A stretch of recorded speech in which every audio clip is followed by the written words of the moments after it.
welcome to our season finale of Inside Out. My name is Jasmine Bell. And I'm Arianna Polonio. And we're excited you all are joining us on this evening. Now, for those that don't know, this is our hour-long broadcast where we wrap up an amazing semester of episodes. We are excited to be here, and we're your hosts for this evening. Now, Arianna, we have a beautiful, beautiful agenda ahead. Why don't you give us a sneak peek into what's happening tonight? That's right. As we mentioned last week, we are having senior spotlights. Myself included, I'm going to be interviewed for the first time, and I'm excited to see what our seniors in the pro-comm department have to say. We are going to have our last album review with Sadie, a movie review, and our last trip to Japan. What else, Jasmine? We also have, of course, weather with Mia Thompson, and I heard she's giving us a sneak peek into the Met Gala this year. Furthermore, we have news with Josh. He'll be giving us more packages on campus news. And lastly, Owen Patterson is bringing us the final package of this semester for what softball and baseball are up to, and maybe an awesome Papa John's moment. As per usual, let's kick this show off to Mia Thompson with the weather. Take it away. Thank you, Arianna and Jasmine. Welcome to your KMSU Beaver Forecast, your updates on temperatures and conditions as we go into this upcoming weekend and into early next week. Today, we had overall really sunny weather, so nice, it feels wonderful. High of 60, low of 28. We're seeing some hope and warmth in our future. With Friday, we have partly sunny skies with a high of 67 and a low of 38. Saturday, same thing, but we have sunny skies, high of 59, low of 36. We love coming into the high 60s, low 70s. It's looking really nice. Coming over here to Sunday, sunny skies, high of 64 and a low of 34. Monday, we're seeing some rain, but not too much. 45% chance, high of 67, low of 44. Last but not least, Tuesday, sunny and bright, but we have some wind, high of 68 and a low of 47. Love that we're hitting some warm weather. You can get the shorts and short sleeves out. Feels really nice. But I hope you guys all have a great last week of school in this warm weather. And that is the damn Beaver forecast. Now we're going to kick it over to this week's top 3 of the week. But this week, we're doing top 10 of the week for the final episode. Why not just make it spice things up a little bit? This week, we're doing Met Gala looks that made us do a bit of a double take. The Met Gala was earlier this week on Monday, and there was plenty of interesting looks, but there were definitely some that caught my attention more than others. Starting off with number 10. Now, this one is made me think of dyeing Easter eggs growing up as a kid, like with the food dye, and it's all just like blending together. But I do love the blueberry spring theme. Definitely very interesting. And then moving on to number 9, this one just gave me very O'Hare vibes. I would say kind of like Edma from The Incredibles. Other than that, pretty snazzy. I like the shades. The pants are nice. A little bit like less like in your face, but like just enough that you're like, I noticed that guy. Moving on to number 8. This one really stuck out to me because I see people wearing this all the time in Minot, North Dakota. Perfect attire for the cold weather that we all experience. I bet you can buy this parka at Shields, but it would definitely not last with the mucky water that we end up getting here after it snows so much. Next up, we have number 7. This one I found pretty interesting. I know a lot of people on the internet weren't like a big fan of it. I just thought of like Among Us characters. She looked just like that. But I can't imagine her having a pretty hard time when she wants to go on her phone and she has to like open her like mask shield up. That'd be pretty annoying pretty fast. But I guess it is quite a statement. Then we have number 6, which very interesting.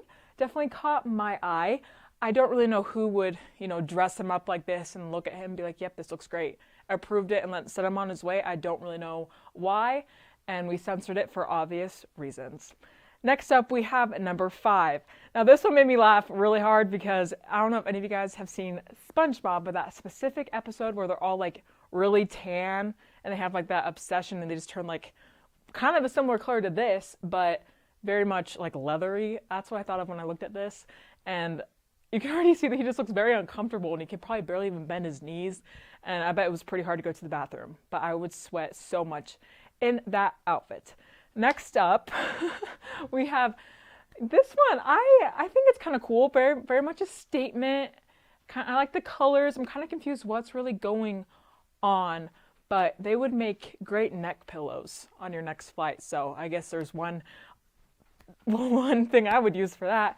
Next up, we have this one, which this one is the first Met Gala look I actually saw on the internet after the Met Gala. It scares me to death. I hate that she's holding hands with it as well. And I feel like if I was wearing that, I would completely forget that thing is right here. I would turn and it would scare the living crap out of me every single time. Definitely a statement. And also just looks like she's wearing like leather, like a carpet. It looks very hot too. Then we have number 2, which this is Sam Smith, so of course we expect him to kind of have looks like this. I really think of just like Yzma from Emperor's New Groove, like her headpiece, and then all I can think of is like a crow with flying squirrel kind of thing as well, and he has a wand, I'm pretty sure. Very, very interesting. It's very much Sam Smith coded. Last but not least, we have number 1, which this one also got a lot of attention on the internet. Very much, it fits in with the theme. The theme for the Met Gala was fashion is art. So there was lots of people who fit that theme pretty well. This one definitely did, but it just kind of freaked me out a little bit. Her color eye contacts were a little bit like, who? And I bet she's, finding a lot of white paint like all over herself, like for the next like 4 months. Like there's no way that all this came off at once after the Met Gala. But that is our top 10 of the week. Thank you for joining me for here to rank off Met Gala looks that I thought were pretty interesting. Josh, I'm wondering, are there any of these that you find pretty interesting? Do you have a favorite one? Those are something. They look like something out of the Hunger Games, almost, is what it looks like to me. So not my cup of tea. Anyway, going over to some KMSU news. It was first established by President Ronald Reagan in 1984. Military Spouse Appreciation Day will be observed Friday, May 8th. It recognizes the essential contributions of military spouses as a tradition. The annual observance is typically marked by a presidential proclamation and celebrations on or around U.S. military bases worldwide. Additional details are available through Military Spouse Appreciation Day resources. A longtime MSU professor is calling it a career. Professor Bob Crackle is retiring after 40 years of teaching and mentoring. The campus community is invited to celebrate his lasting impact. A retirement reception will be held May 14th from 3 to 5 in Swain Hall. Colleagues, students, and alumni are welcome to gather to honor his career. MSU staffer has taken on a new community-facing role. Teresa Loftusness will become volunteer and operations coordinator for the Levitt AMP Minot Music Series. She has encouraged campus participation in the free Thursday evening concerts in Citizens Alley. Other opportunities will be offered to support local arts engagement and summer volunteerism. Throw out those old computers. The Apple Recycling Program is offering free electronic equipment recycling from May 18th through July 31st. The campus has a chance to clear out old tech while supporting responsible e-waste practices. University-related items must be routed through ITC via a help desk work order for summer pickup. Organizers remind everyone that the effort promotes environmental stewardship. Minot State Human Resources reminding departments that a clear hiring process is in place and ensures all employees and volunteers are properly vetted and onboarded. HR has developed a step-by-step PowerPoint guide to support accurate and timely completion of requirements. Departments can contact MSU HR to request the presentation or ask questions about the hiring procedures or volunteer vetting. 6 MSU art students are presenting their capstone exhibition, Intersecting Narratives. The showcase highlights what they've developed through their academic careers. The exhibition explores each artist's individual story while celebrating shared threads that shape their creative practices.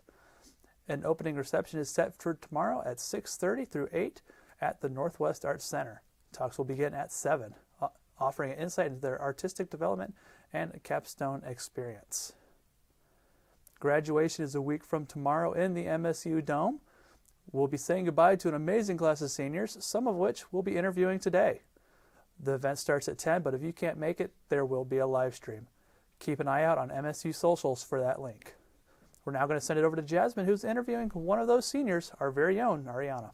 Thanks, Josh. Well, I believe it's only right that we start off our senior spotlights with Arianna, my beautiful co-host. Thank you for joining me today. Thank you for having me. I think this is pretty fun. Normally you're sitting in this chair interviewing someone else. How do you feel with this being your last episode of Inside Out today? Well, of course it's sad, but I've grown a lot, from like my first episode to now. Like I still get those jitters, but at the end of the day, I kind of just make it work. Well, for those that don't know too much about you, why don't you tell us a little bit about your journey getting to Minot State and your process through Minot State? Well, I transferred here in my junior year. I went to school first in South Dakota, then I transferred to Wyoming, and then I ended up here. My sister is an alumni, actually. She graduated in 2021, and I kind of applied the whole, why not Minot kind of thing. And that's how I ended up here. Being a transfer, how do you feel that transition was into our professional communications department? Well, I was already in communications, so it was just like the next step into getting my bachelor's degree. I do have an associate's degree. I graduated from Northwest College in 2023. So yeah, I just kept down the same lane. Oftentimes people say, you know, time flies by in college. I do want to ask, did you feel like an upperclassman this year, or did you kind of look up and time flew by? I mean, it's been a long journey for me. I graduated high school in 2020. It's 2026. It's been 6 years.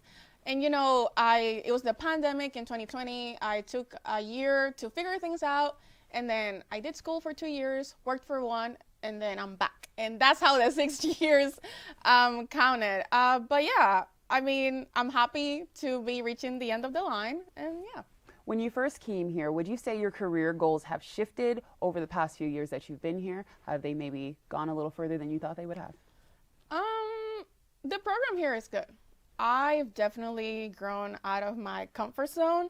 I've done things I never imagined I would do. So yeah, I've done a lot.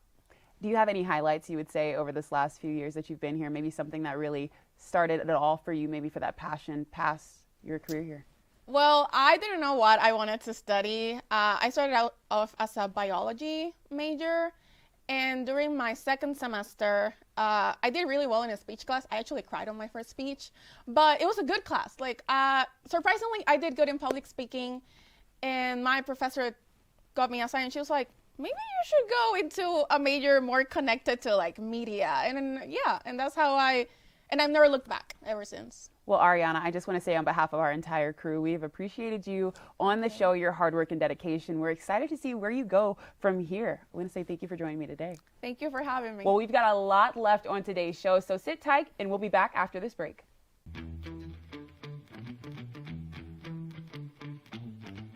Qdoba Mexican Eats. Easy on time, full of flavor. Oak Park Theater, located 4th Avenue Southwest. Mix 99.9. Minot's Variety Station. Papa John's. Better ingredients, better pizza. Located 200 South Broadway. 97 Kicks. Minot's Country Music Station. Bearscat. Fresh baked donuts every day. Located on Broadway. Popeyes, where slow cooking meets Louisiana fast.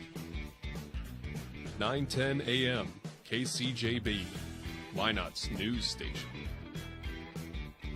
KRRZ, 1390 a.m. Minot's classic hits.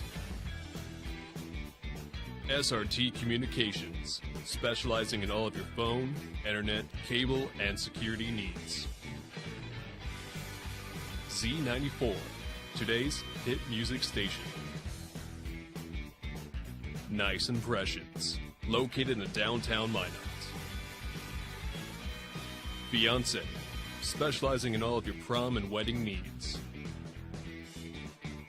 105.3 FM, The Fox, Minot's rock station.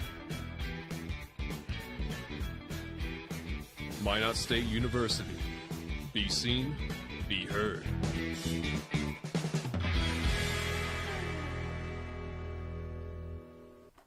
Welcome back to Inside Out. Now, many of our ProComm students have already secured a job upon graduation. Sonja Andersen is here to tell us about her experience, but first we want to go down the memory lane. Sonja, thank you for being here. Thank you for having me. Now, you started out as a marketing major and then you switched to ProComm. What was the turning point for your decision? Honestly, math classes. I am not very good at math, and when I was going over the course catalog, I saw the spreadsheets classes and all the math classes, and they didn't really appeal to me. So then my dad brought up this pro-comm major, and then I set up a meeting with Neil, and it kind of checked a lot of my boxes. All right. Well, would you say, what was the thing that you liked the most about being a pro-comm student? The authenticity that comes from our professors and all the skills that you learn, it's all very broad. You can do podcasting, you can work a camera, you can learn how to do some screenwriting even, and really just learn how to properly communicate with people. Yeah, I like that. There's a lot in our department. Now, if you could name one, what would be the biggest challenge you overcame as part of the Procom department? I think probably how I felt about my own skills and comparing myself to everyone else. See, I'm a public relations. That's my specialty. But I would never really do any camera work. I wouldn't be doing a lot of video. And I kind of felt a little bit insecure about that, but eventually I really strengthened what I was interested in, and that was PR and marketing, social media, and all that good jazz. Yeah, well, I actually relate to you. When I got here and I took my first sports communication, I was like, I can't do this. I can't do this. But I'm glad you overcame that, and I feel like we all been there, but we just made it work, and now we're here. So I have to ask, the office kit is a popular one. What class was it for, and who made the script? It was for comm 360, and the office skit, it was a recreation of the CPR scene classic from the Office. And I did it with Sadie and Kaylee. Kaylee, who graduated last year, and Sadie, who's graduating this year. And we all got together for, I think it was like 4 hours, and we just sat down and paused the video of the scene every second, just to see if we can actually recreate every single millisecond of an action or a word or a little like sniffle. Exactly. Well, this is my last question. You were working part-time for the Northern Bottling, but now you're going full-time. What are your expectations for this new position?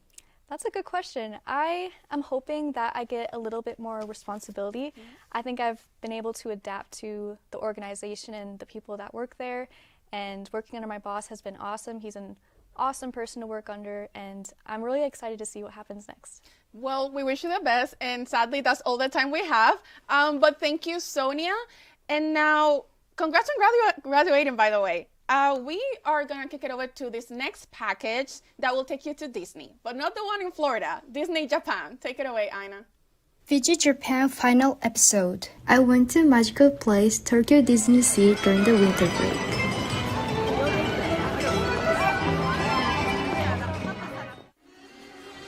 Heading to the Tokyo Disney Sea by train from Maihama Station.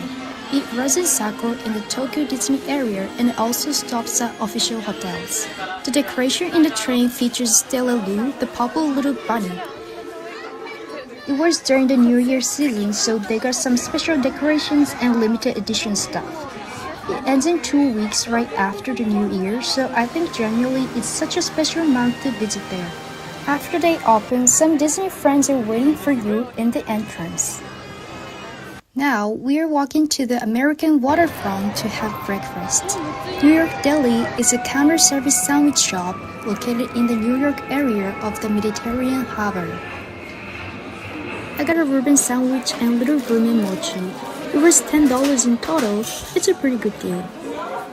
Let's review them out of 10 based on taste, texture, and ingredients. The Reuben sandwich is very well balanced and hearty.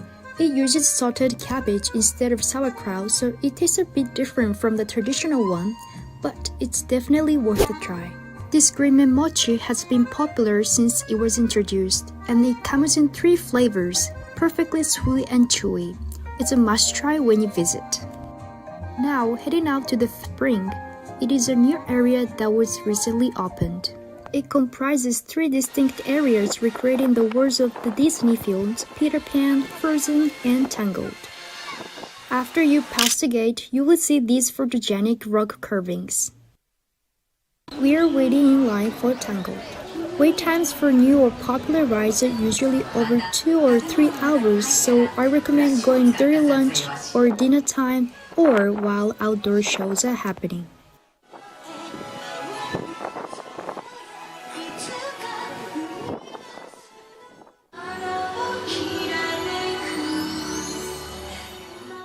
This was the most beautiful part of the ride. Everything in the scene felt perfect. Nothing looked fake. I feel like I was in the movie Tangled.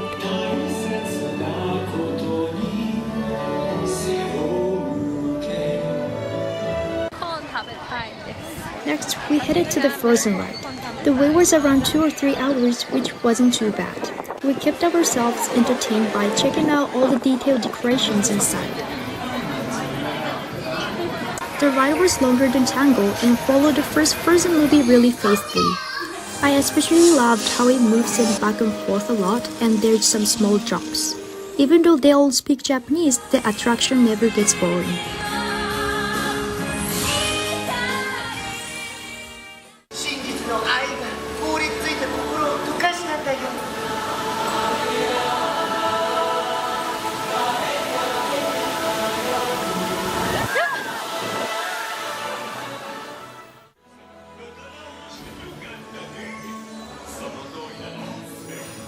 One little tip for a visit. Fantasy Springs is especially beautiful for photos while it's still bright, so make sure to take pictures before it gets dark. We had a few more hand snacks after the ride. Yucatan sausage dog. The name is said to come from the Yucatan Peninsula, which the area is based on. It's a really simple hot snack, so it's 8 out of 10. The cream brulee churro has a perfect texture and sweetness. It was really good and mind-blowing, definitely a 10 out of 10. At night, the area around the harbor lights up beautifully, and you can enjoy a great view of all the buildings. I forgot to film the Tower of Terror ride, but it's an elevator-style attraction that moves straight up and down. The best part is that they take a photo of you when you drop from the top. About 2 hours before closing, most attractions close, so we just hang out and enjoy the night view until the show starts. The show, which is called Believe Sea of Dreams, is pretty dynamic, illuminating the sky with bright lasers and pyrotechnics, as well as projection mapping on all the buildings around the harbor.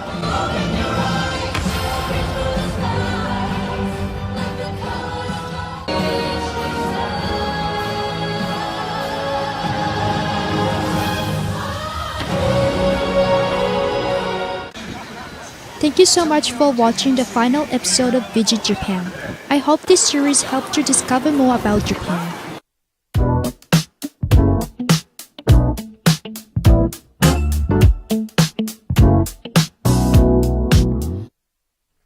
Thanks, Aina. Welcome back to our finale of Inside Out. Now, Arianna, question of the day.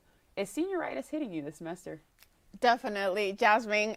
It's been something. You just have to push through at the very end because it gets really hard. I'm not gonna lie, for some reason, senioritis never left me after high school, so it's just kind of traveled with me freshman year, now to sophomore year, going into junior year. But I do want to ask Owen, how about you? Is senioritis hitting you this year? Well, we're only a week away from becoming a senior, so it's about to come on over here. It is postseason baseball and softball time right now in the NSIC, and we'll start in Sioux Falls with today's Minot State Sports Update. Beavers had gained all the momentum down the regular season stretch on the baseball diamond, but once play began on Wednesday night, it seemed to all disappear. Following a first-round loss to Minnesota State, the Beavers tried battling their way through the losers bracket, but fell this afternoon to UMary 8-2. Meanwhile, Minot State softball already has their wheels in motion at the NSIC softball tournament. The Beavers were paired with Minnesota Duluth in the opening round, and Game 1 of the tournament did not disappoint. The 8 versus the 9 seeds in a single elimination. Winner advances, loser goes home first round game, and it was all offense early on. Minnesota Duluth puts up 2 in the top of the first, but then they're introduced to Sarah Van Wickler. She goes to the deepest part of the park at Bauer Field in Sioux Falls and will take 3 bases, driving in Minot State's first run. That would just be the start of the day for April's Student Athlete of the Month, Sarah Van Wickler. UMD back on the sticks in the second inning. Ava Johnson launches a 2-run home run. The Bulldogs are all smiles, but not for long, because Sarah Van Wickler still has something to say. She goes the other way with another extra base hit. 2 of them in 2 innings and 2 at-bats. This one brings in 2 runs. It's 4-4, all Van Wickler for Minot State. Then the pitching staff would get involved before some extra offense. Sarah Meisner takes a hit by pitch with the bases loaded. Minot has their first lead. Kira Fournier struggled inside the circle early on, so things turned to reliever Katie Newberry, the ace of the staff, and she would quiet down the Minnesota Duluth offense. There was a strikeout, just straight gas from Katie Newberry. Minot State back at the plate in a 6-6 game, getting to crunch time. Taylor Smith finds the outfield green with an RBI double, and Minot goes ahead. It's a lead they would not relinquish thanks to Newberry once again in the circle. She would strike out this batter for Minnesota Duluth for the second out of the inning, and then it gets tense. Down to the final out, a run in scoring position for the Bulldogs, and a ball is hit all the way to the fence, but it stays in the yard. Thank you to the wind. Minot State advances to the quarterfinals against St. Cloud State today. That one just went final. The Huskies nip Minot State, and softball season has come to an end as well. On Monday night, all of Minot State student-athletes shared a night of celebration at the annual BESPYs. Some of the notable winners included Female Athlete of the Year Katie Newberry, Male Athlete of the Year Colby Joseph, Performance of the Year to Journey Miller's 5-goal game on the ice, and Team of the Year going to Minot State men's hockey, who were the #1 ranked team in the ACHA throughout the year. Well, now it's usually time for a Papa John's Minot State moment of the week, but we're going to shift it to top 5 Minot State moments of the year. This one might take a while, but not as long as Minot State held on to the football against Northern State at the end of the season. They set an NCAA Division II record for time of possession as they were on offense for 47 minutes and 43 seconds of a 60-minute football game en route to a rout of the Northern State Wolves. This is the first drive. It takes about 12 minutes for Minot State to get all the way down the field using a heavy dose of running the football. Over the entire game, they'd rushed the ball 76 times for 301 yards. They would score on 6 of their 7 offensive possessions. It's just one run after another, wearing down Northern State. The first drive goes 18 plays, 75 yards in 11 minutes and 36 seconds, and it's capped off by an Evan Lovett dive into the end zone for 6. Incredible stuff for Minot State's running game. On number 4, let's go to not too long ago on the baseball diamond. Wyatt Tove for Minot State sends the Beavers into the NSIC baseball tournament for the first time in 3 years. Bases loaded in the 8th inning, and Minot State wins their 13th out of 14 consecutive games to end the season. It was a magical end to the regular season campaign for Minot State Beaver baseball. It's fitting our number 3 moment of the year would be all about the 3-ball. Newcomer Taryn Hamling rewrote the Minot State women's basketball record books with 7 made threes against Minnesota Crookston in mid-December. By the second half, she was on fire. We're testing the limits of three-point shooting range at this point in the third quarter. Hamling would finish the day with 25 points, again on 7 made threes. The Minot State women's team, an exciting team to watch in the Dome this winter. Number 2, we go quickly to the track. Brian Augustine breaks an MSU men's track and field record in long jump. 7 meters 46 here in California. You can catch him and the Beaver track team in action in the conference meet this weekend. But our number 1, Papa John's Minot State moment of the week, we go back to the Dome. Deuce Benjamin caps off a 26-point night against Minnesota Duluth with a step-back buzzer beater for 2. Absolutely insane in the Dome as he makes that and takes care of UMD late in the season. That was a great run for Beaver basketball as they all started to gel there around February and March. Once again, those are your top 5 Papa John's Minot State moments of the year. Hey, we're going to see 5 great ones in 2026 and 27, but that's still on the horizon. Jasmine, I'll send it back to you for another spotlight with one of our seniors. For our next spotlight, we're joined alongside Hunter Heit, who is normally behind the camera, joining us on the other side today. Thanks for joining us today. Thank you for having me. Well, first and foremost, for those that don't know too much about you, tell us a little bit about your experience getting here to Minot State. Born and raised in Minot, North Dakota, and I wanted to stay close to home, and Minot has a lot to offer students, and I felt that it was the right fit for me. Joining Minot State University's professional communications program, you quickly got connected to a lot of awesome experiences. Tell us a little bit about that. Yeah, early on, I started off working in Minot State athletics, and I've worked for the athletic department for the past 5 seasons. It's been a blessing, and I've learned a lot from everything I've done, from graphic design to game day management to photography, camera operations, you name it, I've done it. As far as KMSU goes, what has your position and job role looked like with us? Yeah, so I'm the floor director here at KMSU for the semester. So I run cameras and I make sure shots are right and just kind of keep things running on the floor. I do want to know, how are you feeling today being your last episode here out on the floor with us on Inside Out? You know, it's bittersweet. It's came quick, but definitely excited to be moving on and moving to the next part of my career. Recently, myself and other ProComm students got an opportunity to see more about your college experience here via the professional communication tradition of showing off your senior portfolio. And so through that, you were able to highlight a lot of moments. If you could share with us one big highlight that you've been able to experience here. Yeah, so I've done a lot for athletics, and my portfolio showcased a lot of the things I've done, concept art, photography, graphics, that sort of thing.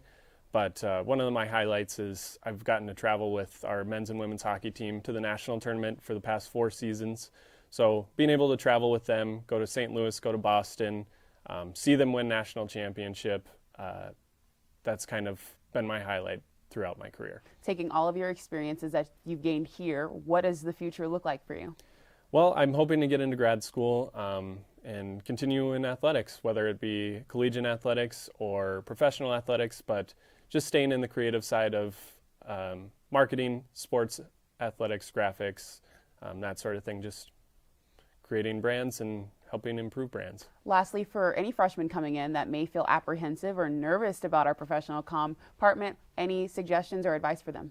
I talked about it in my professional portfolio or in my senior portfolio, just taking the experiences you have and using every opportunity that's available to you at Minot State, whether it be internships, jobs, clubs, just jump right in and take those experiences on. Awesome. Well, thank you for joining us on today's show, Hunter.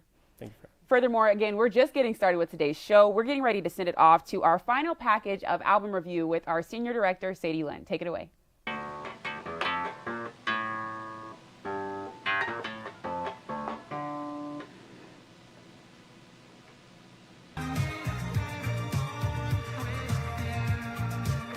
Hey, what's up guys? My name's Sadie and welcome to Sadie's album review. Today we're going to be talking about The Mountain by Gorillaz. The Mountain is a highly anticipated album that came out at the end of February, and the reason why I tell you it's highly anticipated was because I actually heard about this album months before it came out, and I highly anticipated it. A lot of people have been claiming that this is actually Gorillaz' best work since Plastic Beach. I'll be the judge of that when we get to the end of this review, so let's get into it. Out of all of Gorillaz' existing album covers, this one might be my favorite. Their most iconic album covers are probably the first 3, but this one is up there. And the aesthetics of this album as a whole are just so beautiful. There's a lot of blue and orange complementary color schemes going on, and I think one of the craziest things about this album in particularly is the fact that a short film was also released at the same time as this album that combined 3 of the songs from the album. And the animation is so beautiful. Like, every scene is hand-drawn. I can tell that this took months and months and months of work, and it pays off. It has such a beautiful, gorgeous, almost Jungle Book-like feel to it, very film-like. I don't know how much more I can brag about this without it sounding corny. It's so... just check it out, it's beautiful. But let's get into the bops and knots. So as you can see here, we got a rarity on this channel, another no-skip album. Which is crazy because there's some songs on this album that I thought, as part of the album concept as a whole, they're not skips. With that being said, let's actually get into some of the songs, starting with the title track, The Mountain. This is an excellent intro to the album. You know, off the bat, I love the flutes, I love the sitar, the instrumentals just flow and sound so beautiful all together. The production on this album is just, it's immaculate. Second song is The Moon Cave. This one's more of actually of like a groovy banger. Next song is The Happy Dictator, which is genuinely super, super catchy. The backing vocals are beautiful. The production again on this song is just solid. The Hardest Thing, this is honestly a song that I would probably consider a skip on a different album, but because it just flows so well with the theme and the tie to the album, I didn't really mark it as a skip because I would keep it in there on a re-listen. It's just a decent interlude. That's all it really is. Orange County is the best song on the album. You know, the hardest thing is to say goodbye to someone you love. That is a beautiful lyric. Honestly, listening to the song, I was on the verge of tears. The next song is The God of Lying. So this one's a lot more trippy compared to the last one. It's also really thought-provoking. If you listen to it and listen to the lyrics, you'll get what I'm saying with that. The Empty Dream Machine, some lyrics include, right now, I feel this pain. I feel this transition. You know, I love a good lyric or two about pain that comes before a transition. I think that's a really important thing about life in general, is sometimes when you go into like a next step of your life, it's painful, and the transition is hard. but it's necessary for your growth as a person. Didn't mean to get all philosophical there, but that's how I felt when I was listening to this song. So next one is The Manifesto. This song is like a melting pot of so many genres and songs and languages even. It's beautiful. It's just a beautiful culmination of the work of so many people, and it flows so nicely, especially since it feels like 3 songs in one. The Plastic Guru, If We Believe What We Choose, Is That Not the Truth? One thing I will give this album high praise for is the lyrics on this album are all meaningful. Like, they were written with intention, and especially the ones that 2D is singing specifically, they definitely tie in so much so to the theme of like death and moving on and carrying on and what that all means. I remember one thing I learned from an interview about this album specifically was that this album was written after the passing of Damon Albarn's dad. This album was supposed to be more of like a happy outlook on death rather than a sad and depressing one. And I can kind of get that vibe from a lot of the songs on the album. Delirium, I honestly would have ranked this song way higher if it wasn't for like the talking words in the chorus. I just, not a huge fan of it. It just kind of gave me the ick. The Shadowy Light, you know, I love just how melancholic this song really feels. Casablanca, it's good, but it's honestly forgettable. The Sweet Prince, it's another great melancholic song, but also unfortunately forgettable. I noticed that towards the end of the album, a lot of the songs that are coming up are just kind of more forgettable than the ones at the beginning. This leads us to the last song on the album called The Sad God, which is actually the tie-in at the end of the short film. So it starts with the mountain and ends with Sad God. And it actually reprises the intro song specifically, and it does so in such a beautiful way. Like, it wraps up the album like a present with a tight little bow. Honestly, this is probably my favorite album I've listened to on this channel, in 2026 specifically. Honestly, upon listening to the album, I agree with the fans on this one that this is genuinely the best work that they have done in the last 10 years. It is on par with their first 3. And honestly, those first 3 Gorillaz albums at one point were untouchable. This one stands a chance in the ring. From the aesthetics, to the artwork that was produced, to the promotional material, to the short film, the music, the lyrics, the production, instrumentals, the synth, the nice culmination of so many different instruments and cultures. I couldn't ask for a better album rollout, honestly. Yeah, it's Sadie approved. I have done over 20 album reviews on Inside Out across the last 2 seasons, and this one is my last one. Please leave me a comment in this YouTube video if you think I should continue this series on my personal YouTube channel, which you guys should subscribe. It's sadie.mp4. Please subscribe to my YouTube channel. There's gonna be some great content coming on there eventually. But also, while you're there, let me know what has been your favorite album that I have reviewed on this channel. Personally, in my opinion, but the Tyler the Creator album review that I did is still my favorite, and it was the 3rd one I've ever done. Other than that, I think the best one that I did from like a technical standpoint would probably maybe be this one. But anyway, thank you guys so much for keeping up with this series. That is all. Thank you, Sadie, for the last bop and nods from the semester. Now, Minot State is home to athletes from all over the U.S., and our guest today left her home in Utah to come play for Minot State and has made the best of her time in the Pro-Com department. I'm here with Mia Thompson. Thank you for being here. Thanks for having me, Arianna. Now, what have been your greatest memories from playing volleyball? Oh, geez. Well, I've been playing volleyball for like 14 years now. There's so many memories, to be honest, but I think my favorite thing that came from volleyball would have to be just the friendships I made along the way. I have like lifelong friendships and connections that will last a lifetime from all over the world. I would say that was probably the most amazing thing I got out of all of now I'm curious. At what age did you start playing volleyball? I was 10. Oh. So, well, I guess that's 12 years, but like competitively I was 10. There but, we go. I was kind of like in rec and like other little camps since I was about like 8 to 10, but forever since they were like, oh yeah, you're taller than other people, so let's just do something they just with throw it. You out there. Yeah. I was really uncoordinated, still am. But. Well, you've been host, anchor, sideliner, weather reporter for the department. You have a lot under your belt. Did you ever think you would do all these things in Minot? Honestly, no. Oh. Well, because I originally was at a junior college in Arizona, and I just did my general studies there. They didn't really have anything that really stuck out to me to really go into, so I was like, I'll just get my associates over with, and then I can find something, because I was on a full ride athletic scholarship, so it just made the most sense to just go there, of course. But then as I found out and got recruited to Minot State, I was like, they have a really good program department. And just like seeing Harnett Hall just got finished and it was going to be like a new thing. I wasn't really aware about all the possibilities, but there's definitely opportunities that Minot has that we don't expect. Well, I'm glad you got the chance to do all those things. Well, my last question would be, what's next for you? I've heard you're staying in Minot. I am staying in Minot. I get to go home for the summer, which is nice, but I'm doing a grad assistant job with Cole Clementage over at athletics. So I'll be being a GA under him for video production and broadcasting for athletics for the next 2 years, and I'll be doing sports management as my master's degree. So, well, thank you, Mia. Sadly, that's all we have, but we're excited to know you're still around and we can see some of your work. Now, we are gonna kick it over to Jonathan's movie review. He found a strange short film on YouTube. Take it away.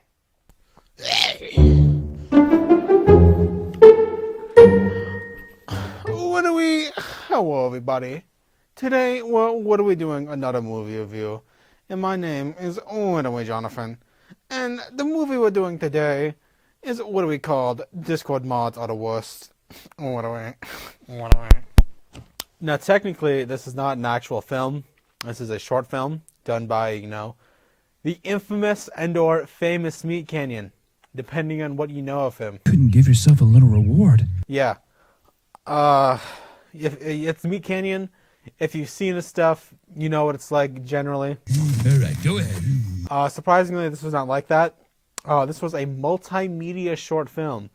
Basically, that means it uses a bunch of different styles, not just, people. There's also animation.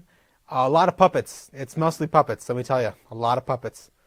Not that I don't like that. It's good. We love a good puppet. We love Tugboat.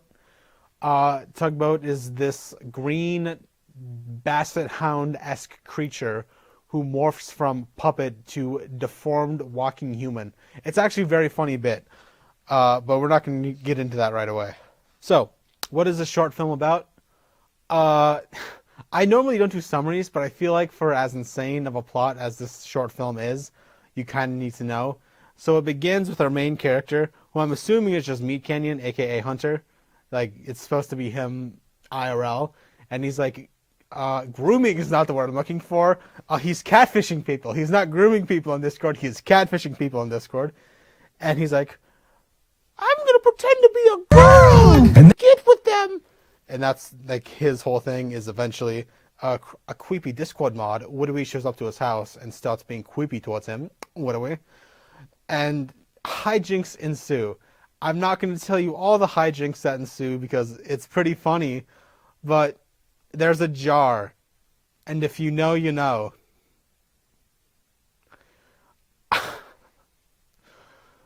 And the dog, Tugboat, also kind of has his own subplot where he hears like a woman talking to him through the wind, and he wants to go meet with that woman and get with her. And it turns out not to be a woman, but some horrifying, rotten creature. He also, this has been my stim for like the last week, but it's been, if I beat that up, you go tell on me. And I've been singing that to myself for a while now, and I need to stop doing it because it's insane. And the whole house is like filled with very weird puppetry and creatures. Like there is a living toilet whose name is John. And while the main character is pretending to be a girl so that this Discord mod doesn't kill him, the toilet just starts like talking. The house is full of strange beasties, I'm going to call them. There's a giant walking block that like makes an appearance and then is important later down the line. Overall, I want people to watch this themselves, but this was an intensely funny and a disturbingly creative short film. Because of all the things I've just mentioned, not only that, but it feels so genuine. Like half the dialogue in this film is like something you would say to like your IRL friends, like just some random weird stuff to try and make them angry. There's so much effort went into this, like I can't even put into words. Like just the set design, the puppets themselves. The puppets themselves are so insanely good, and all the other stuff they have going on. The Discord mod, the title of the thing, Discord mods are the worst. He is like a whole actor, and then he's also a separate puppet, and they had to make armor, and it's so good. which is why we're going to rank this on the new thing I've created called the PECAD. PECAD. Yes, PECAD. That stands for Puppets, Entertainment, Comedy, Animation, and Discord mods. So puppets are a 10 out of 10, like I've already talked about a bit. I do love me a good puppet. I do love me a good Muppet. I'm a fan of Jim Henson and anything practical, so that gets a 10 out of 10. I love Tugboat. If Tugboat were an actual puppet I could buy, I would probably buy one. Entertainment. I watched this while deliriously tired while I was helping Sadie edit her short film. We were at her friend Craig's house. So I would give it a 9 out of 10. Very entertaining. I was like sucked in the whole time. Comedy, I'm not going to lie. A lot of the humor is just from the wackiness of what's going on. So I'm only going to give that like an 8. Comedy's just an 8 because a lot of the humor comes from just the wackiness and there's not actually any like jokes that aren't shock humor, like the jar. Anyways, animation, there's a little bit of real like actual animation scattered throughout, although it is mostly puppets. The animation that is scattered throughout is pretty good. There's the infamous Kaya scene. Infamous, I don't know, famous, I don't know. It's a very funny scene. Very good. I like it quite a bit. And then Discord mods, 11 out of 10. We love a good Discord mod. They're the true proletariats of this nation. Couldn't run without them. Overall, this was probably a 10 out of 10 movie. A very good short film that I really have no complaints about. And this was just dropped on like a random Tuesday. I don't know if people on like his Discord had like, or Discord, Patreon had like a heads up that he was doing this, but it was overall peak 10 out of 10. I would watch again. I probably will soon. Discord mods are the worst. You should go watch it. Welcome back from the break. We're here with another senior spotlight. I'm here with Aina Murata to discuss her experiences here at Minot State University. Thank you for joining me today. Thanks for having me. Well, normally, Aina, on our film days, you're actually behind the scenes. You're in the control room helping out with graphics. And so I kind of want to give you an opportunity to talk about how you got to this point. Okay, so at first I didn't expect I'm gonna do like some broadcasting here, but like I have to do it like to graduate with the bachelor's degree in like pro-comm. So I kind of like started taking the broadcasting, but like before I came here originally, I was my major was like cross-cultural communication in Japan. And yeah, like out of the blue, like, oh, I kind of want to like study abroad in the US. So after COVID, I kind of like started planning everything. And then I started my application and I set up like a meeting with Neil. And he kind of, he's been like navigating me like through a lot of things. And I really appreciate it. And yeah, maybe since last semester, like I've doing so much like broadcasting stuff. That's beautiful. Now I want to talk a little bit about that transition coming from Japan to the USA and then jumping into professional communications. So my major originally like communication. So like the transition was not like that hard, but like at the time like I was not like good at English. Like when I first met Neil in Swain, I was so nervous and I really like I didn't know like what to talk, and yeah, I just all the words like I was able to say were like just like simple words like yes, no, wow. Okay, I understand, and yeah, and then a few more sentences like that I can talk about like my major or like my passion. But yeah, I think like communication like has been kind of challenging, and for me, yeah, that's the hardest like part for me to like transfer all the way from Japan to Minot. What's been one of your favorite experiences this far? Maybe like making a lot of Japan trip videos. That's been my favorite things to do. Yeah, I took just like so many videos like over the summer, but like at the time, like I didn't expect that I would use all the videos for making my packages for this show. But yeah, but you know, I had to do something like to earn my credits. So, maybe I should do some Japan trip videos. And yeah, now I've been doing it like for 2 semesters. And then like it's like, I mean, like I'm getting like better every time like I make my package. Well, I just want to say on behalf of our staff here at KMSU, we've enjoyed all of your segments. I know I enjoy weekly getting a touch of Japan, even finding out today that there was a Disney in Japan. I didn't know that. So thank you so much and congratulations on graduating. I'm excited to see all the things you do after graduation. Furthermore, don't go anywhere, guys. We're coming to the end of our finale for the semester. Don't go anywhere. We'll be back after this break.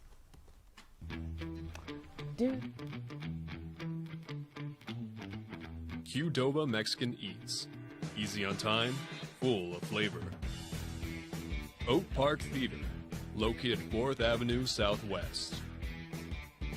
Mix 99.9. Minot's Variety Station. Papa John's. Better ingredients, better pizza. Located 200 South Broadway. 97 Kids. Minot's Country Music Station. Bearscat. Fresh baked donuts every day, located on Broadway. Popeyes, where slow cooking meets Louisiana fast. 9:10 a.m. KCJB, Minot's news station. KRRZ, 1390 a.m. Minot's classic hits. SRT Communications, specializing in all of your phone, internet, cable, and security needs. Z94, today's hit music station. Nice Impressions, located in downtown Minot. Fiancé, specializing in all of your prom and wedding needs. 105.3 FM, The Fox, Minot's rock station. Minot State University. Be seen, be heard.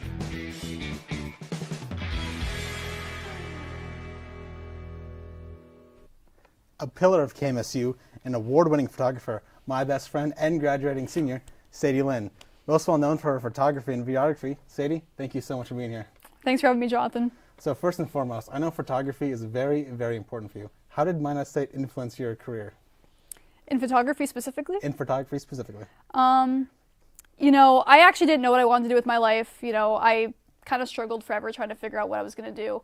Like, anytime people asked me a question when I was younger, what do you want to be when you're older? I had no answer. Like, I just genuinely, I didn't think I was going to make it this far, to be honest with you, but taking a photography class really opened up my eyes to seeing what I really wanted to do in my career. Like, from the first minute I picked up a camera and started shooting some photos around, I was like, you know what? I actually really like this, and I want to do this every single day for the rest of my life. So how did you get involved with KMSU if you mostly started with photography? Well, as a multimedia student, you are required to take a bunch of pro-comm classes. And when I first started here, I actually took more art classes than pro-comm, so I was more involved in the art department than pro-comm. And it seemed like after my junior year, when I started taking more pro-comm classes, it totally switched, and I was more involved with pro-comm and KMSU than I was with the art department. And so far at Minot State, what has been your favorite project you've done so far? You know, Jonathan, there are way too many projects to pick from. Like, I could literally, the Office one, like Sonja mentioned earlier, is a total banger. That was my favorite project at one point. But now I would say it is the short film that I directed, wrote, and starred in, and edited. It was an experience that taught me a lot about the art of filmmaking and everything that goes into that field. And it was such a creative, unique experience, and I wouldn't change a thing about it. And you're very talented, and recently, over the last year, you've started your own photography business. How has that been as an entrepreneur? You know, I've actually seen a lot of success as an entrepreneur, more than I thought I would. I first started out thinking, you know, people are going to make fun of me if I start posting things on the internet, like my photography work or starting a career. I think people, like, I was scared that people were going to roast me for that or somehow think that I was weird or, oh, look at her, she's starting to post stuff on the internet, like, you know what I'm saying? But, you know, I've actually found, like, a lot of success, like, people that I went to school with started asking me for photo shoots, and not even just free ones. They were willing to pay me, and that's always the more important thing to me, is when people are actually willing to pay me for my work, than rather just, oh yeah, come take these photos for me for free. But I've actually found, like, success in the community around me asking me to take photos for them, and I've gotten to meet a lot of really awesome people by doing that. So, and how important are those connections when you actually go and take more photos? They're really important because, you know, one door always opens another door. They always lead to more paths. Like, you always make new contacts, and sometimes that helps you, like, getting to work with one person might lead you to get, like, working with so many other people and so many other opportunities just by just doing one gig. Thank you so much for being here. Thank you so much for being here today, Sadie. But unfortunately, we've run out of time. And Hartnett Hall has a lot to offer some people, but has so much to offer for ProComm students. Hartnett Hall is the official home of Minot State's Professional Communications Department. The building is newly renovated in 2023, and its new facilities allow ProComm students to do loads of stuff for campus. I spoke with Professor Neil Roberts about this. As far as what the ProComm department does for campus, I think we really help publicize and promote what's going on here. We have a campus television show called MSU Inside Out, which is in its 30-something year now. And each week we have guests on and off campus. So along with campus and the Minot community, I think we do a good job of keeping our students in the community plugged into that and what Minot State does. Inside Out airs live every Thursday at 5 p.m. The TV show is one of many ways that ProComm students gain hands-on experience. I talked to senior Noah Fredrickson about the diversity of the program. I really just love the diversity of what this program does for a person. I mean, you get experience in all realms. I've been a host. I've been a sideline reporter. I've done play-by-play in the program. I've read a teleprompter as an anchor. I mean, there's just so much you can do. I then asked freshman Grace Sandy why she chose ProComm at Minot State. I chose ProComm because I started working with the Minot Minotoros, and I started as a senior with them, and I wanted to work in social media and production and that type of environment. And I toured MSU, and my tour guide told me how ProComm is mostly about production, about social media, and those types of classes. Next, I asked Grace about her experience so far within the department. As a freshman, I've really enjoyed the creative freedom that I've gotten. I'm able to go to my professors and tell them, hey, here's this idea that I want to do, and they are able to come up to me with ideas and the best way to go about producing things like that. As Grace mentioned, the department definitely challenges the creative minds of students. Outside of the TV show, students can create their own podcasts, whether it's by themselves or with friends, as well as contribute to the production of the campus's official newspaper. Finally, I asked Professor Roberts to make a pitch to incoming freshmen to join the department. The first thing I would do is say, just look at our students, how successful they are, how active they are, how much pride they take in what they do here, how polished their work is, how their portfolios look by the time they're a senior, not to mention leading up to that point. And then the second measure would be our grads, how highly coveted they are across the region and how successful they are. So those would be two nice snapshots to why you should be a ProComm major. That's all that Hartnett Hall has in store for us today. I'm Luke Wayner, and you're watching KMSU News. Well, that's going to be a wrap on this season of Inside Out. My name is Jasmine Bell. And I'm Arianna Polonio. And honestly, this semester has been an amazing, amazing time. We're proud of all of our graduating seniors. And overall, we just thank you all for your support, Arianna. Yeah, it's been a long semester, a lot of hard work. This cannot happen without everyone in this room right now. I'm glad I made it this far. You know, hosting is one-of-a-kind experience, I would say. It's been a joy, and thank you for your support. Until next season, Roll Beavs!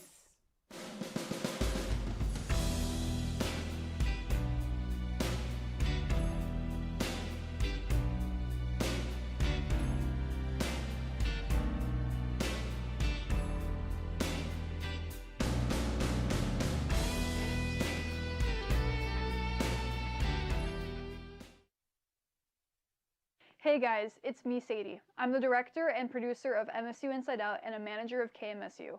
It has been a joy and an honor to be part of the KMSU community for the last 2 years. And, well, this was my final episode.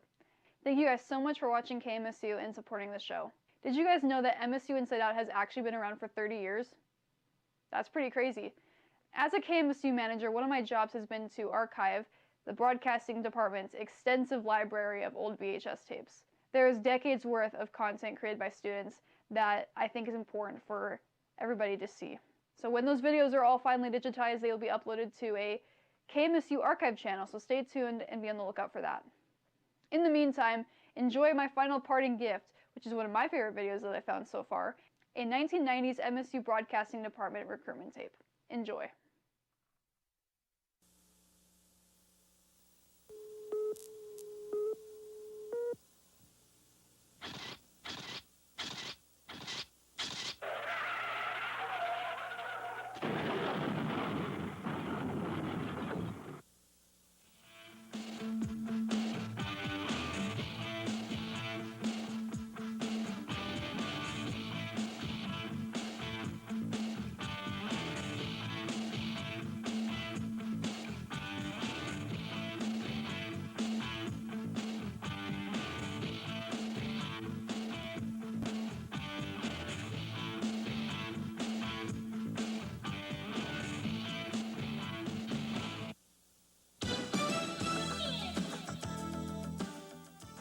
Welcome to the Minot State University Broadcasting Department. Come with us as we show you the exciting opportunity that awaits you as a broadcast major. Located on the first floor of Hartnett Hall, our department offers some of the best television and radio facilities in the state, along with a student-run radio and TV station. As a broadcasting major, you may choose between a variety of degree options, broadcast production, or advertising. No matter what you choose, you will graduate with a thorough background to launch yourself into the field of broadcasting. Classes in the department are balanced between hands-on experience and theory. Courses range from broadcast history to advanced production in TV and radio. Enrollment numbers are small enough to allow for an excellent one-on-one relationship with your instructors. Our department head, Neil Roberts, holds a master's degree in broadcasting and has 5 years teaching experience. He remains active in the field as a reporter anchor for a local television station. Up-to-date audio facilities will prepare you for a career in radio. State-of-the-art audio equipment and soundboards allow for some of the most advanced radio production in the Minot area. You will also be able to practice your skills in radio announcing by being a disc jockey on the campus radio station, KMSU. The combination of experience you gain as a DJ at the station and in-class projects will give you a taste of what it is like to work at a commercial. Allow you to hone skills as a DJ, but also will prepare you for radio news and production jobs. The campus radio station gives the broadcasting students a wide variety of items they can use to help them along in their broadcasting career. We have like a 100 CD player that students can use to program music for their DJ shift, and also cart machines where they run PSAs and commercials that will affect the students here on MSU. They also can open up their hour to requests from the other students on campus, so that students can call in, tell them what music they want. Our television department offers many advanced production capabilities. Broadcast quality editing equipment systems are used, and our TV studio includes video mixing capabilities along with a 16-channel audio board. Besides being used for classes, our studio is home to MSU's only on-campus television program, MSU Inside Out. It's a really good experience. I've learned a lot because it's so much different when you're in front of the camera. You get a lot more nervous and everything, but it really relaxes you after you've been doing it quite a while. Oh yeah, and we've met a lot of famous people. I know Williams and Rhee were here one time. We've had senators in from North Dakota Senate, and I interviewed the lady that was the lawyer for the Roe versus Wade case too. Right, and it's just a great experience. A lot of fun too.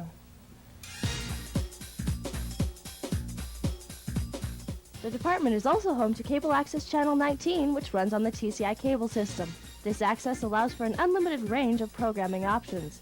Besides classes, the broadcasting department has many other things to offer. Media Inc., a club for broadcasting students, offers them a chance to get together and tackle exciting projects outside the department.